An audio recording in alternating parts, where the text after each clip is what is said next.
Assalamualaikum warahmatullahi wabarakatuh. Selamat pagi peserta didik kelas 8 yang Bapak banggakan. Bertemu kembali dengan Bapak dalam mata pelajaran IPA, Ilmu Pengetahuan Alam. Sebelum kita memulai pembelajaran kali ini, kita buka bersama-sama dulu dengan membaca basmalah. Bismillahirrahmanirrahim. Tujuan pembelajaran kali ini adalah peserta didik diharapkan mampu mendeskripsikan teknologi yang terinspirasi dari struktur jaringan tumbuhan. Baiklah, kita akan masuk ke materinya, yaitu teknologi yang terinspirasi dari struktur jaringan tumbuhan. Struktur dan fungsi jaringan yang menyusun tumbuhan menginspirasi para ahli dalam menciptakan berbagai macam teknologi bermanfaat bagi kehidupan manusia. Teknologi-teknologi tersebut antara lain sebagai berikut. Yang pertama adalah teknik pemasangan batu bata. Jaringan tumbuhan yang mengilhami teknik pemasangan batu bata adalah jaringan epidermis. Jaringan epidermis memiliki bentuk seperti balok, tersusun rapat dan tidak memiliki ruang antar sel. Keadaan inilah yang mengilhami teknik pemasangan batu bata. Pada organ tumbuhan, jaringan epidermis berada paling luar dan berfungsi melindungi jaringan yang ada di dalamnya.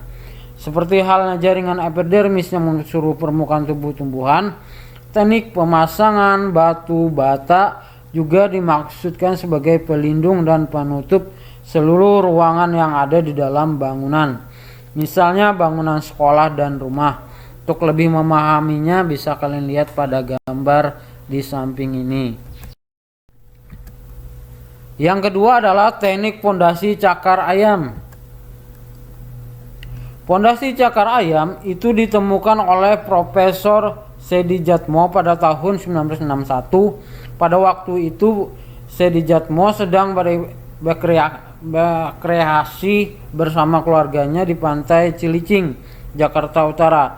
Nah, secara tidak sengaja Sedijatmo memandangi batang pohon niur yang meliuk-liuk tertiup angin. Pohon niur memiliki akar serabut yang mampu menopang tanaman tersebut meskipun struktur tanahnya tidak stabil.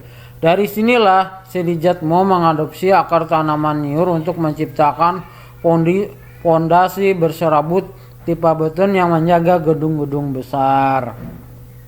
Bisa dilihat pada gambar untuk lebih jelasnya. Perhatikan gambarnya.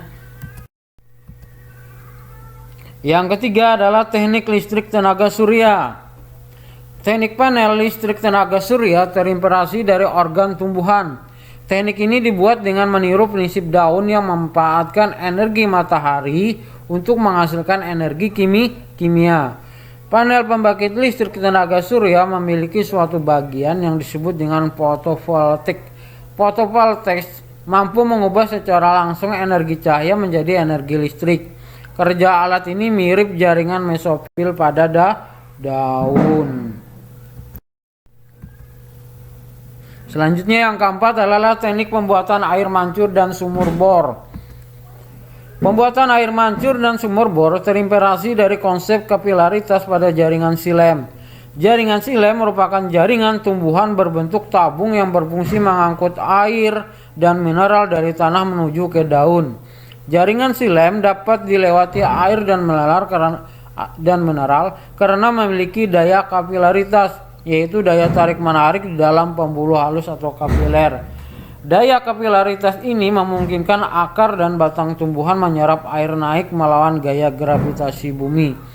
Daya kapilaritas ini dapat terjadi oleh adanya sifat adesi, yaitu gaya tarik-menarik antar molekul sejenis atau antar molekul air, dan kohesi, yaitu gaya tarik-menarik antara dua molekul berbeda atau molekul air dengan molekul dinding xilem.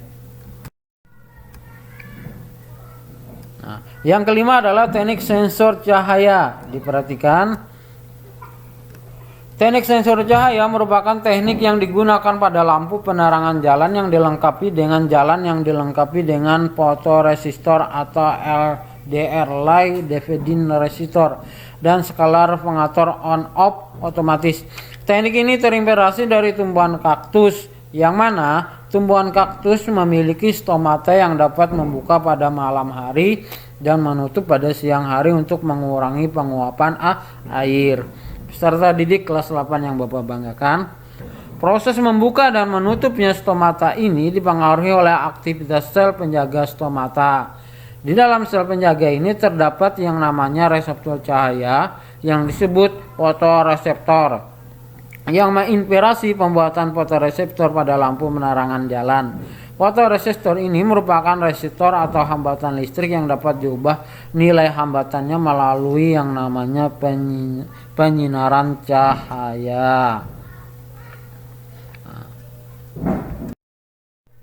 Kemudian yang keenam adalah teknik lapisan pelindung dan penghilap. Bisa dilihat pada gambar, Bapak akan menjelaskan, yaitu teknik lapisan pelindung dan penghilap digunakan pada gedung pencakar langit. Gedung pencakar langit memunculkan satu masalah bagi para arsitek bangunan, yaitu cara menjaga bagian luar gedung tinggi agar tetap bersih. Akhirnya ditemukan yang namanya teknik lotusan yang terinspirasi dari daun tanaman seroja.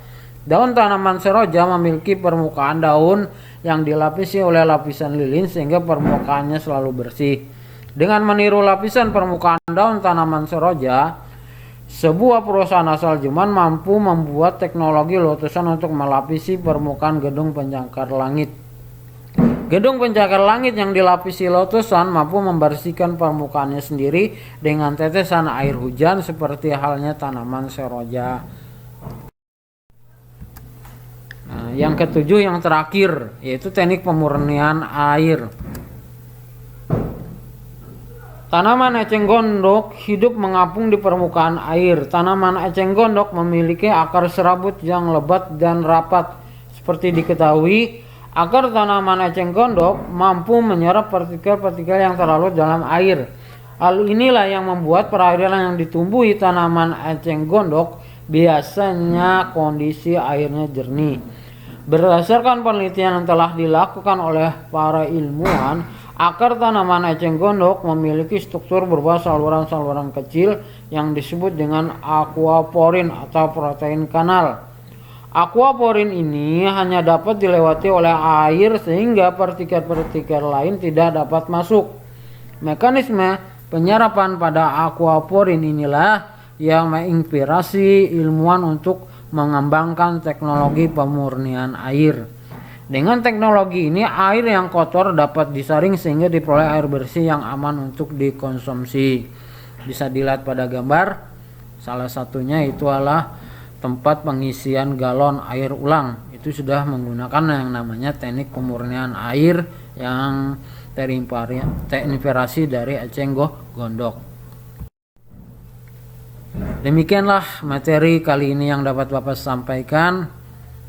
Semoga apa yang Bapak sampaikan tadi bisa bermanfaat, bisa dipahami, dimengerti, dan dipelajari kembali.